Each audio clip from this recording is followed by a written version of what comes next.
3, 2, 1. Hello, I'm Freddy, and this is my very first video, which you may find rather plain, I know, and a bit shabby, because I've got no video camera on or a recorder whatsoever, but it is more of an intro to let you know a bit about what I'm up to and my plans for this what I called a second career. For all of you who don't know me, that aside, I also take interest in English education. I have taught IELTS speaking and writing for more than a year in an institution back in Beijing during the 4th year of my uni.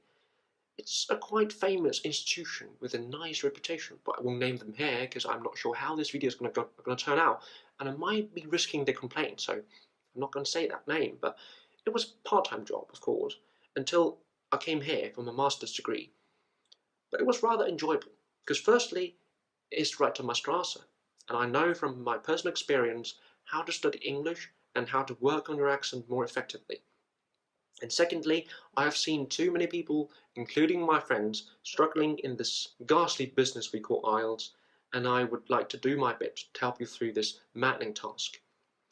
However, it seems to me a lot of students who went for the institution seldom appreciate the English language, which is a shame really, but again, that might be the whole point of going to the training school or institution in it.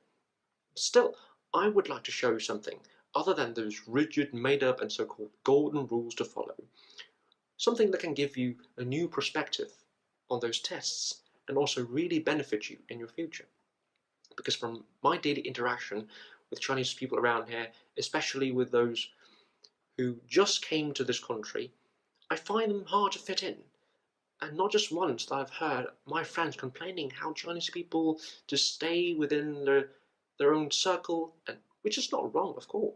People, all sorts of people really, stay with their own kind, whom they can have a comfortable conversation with. But the painful truth is that their English, most of them, simply is not enough for them to blend in a conversation.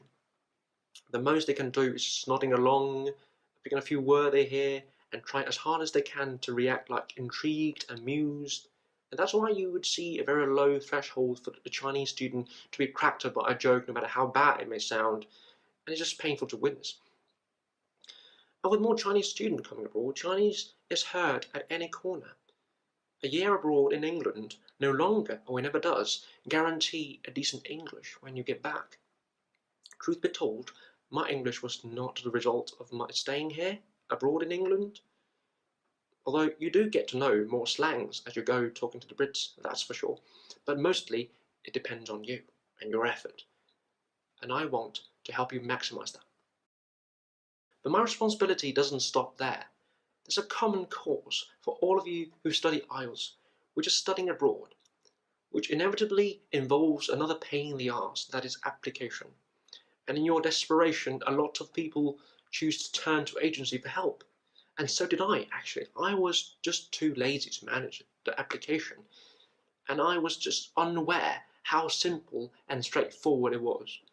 So I went to the agency, which in the end proves a complete disaster and disappointment. The agency that I went to, which again won't be named, is full of shit. Despite of this good name and all, I've worked out a tactic, you see.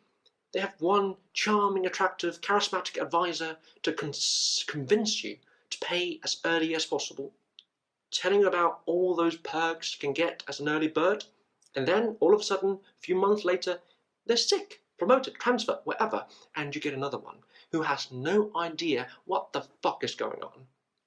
And they continue this loop until, at last, they get your application through and your wait officially starts. And don't get me started on the PS they wrote, that is personal statement.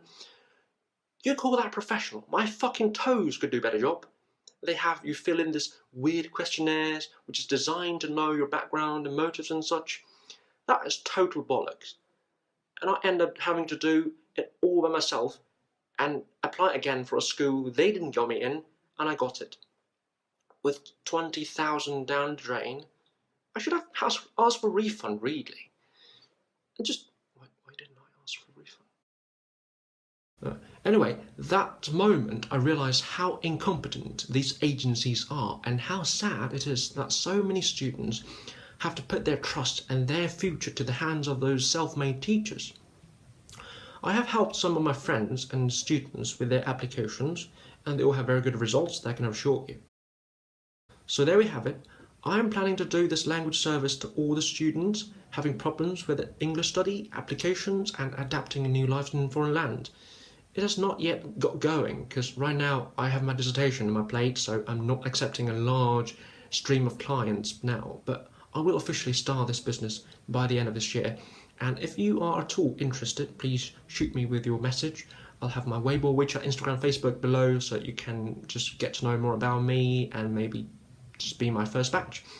And thanks for watching. I'm Freddy.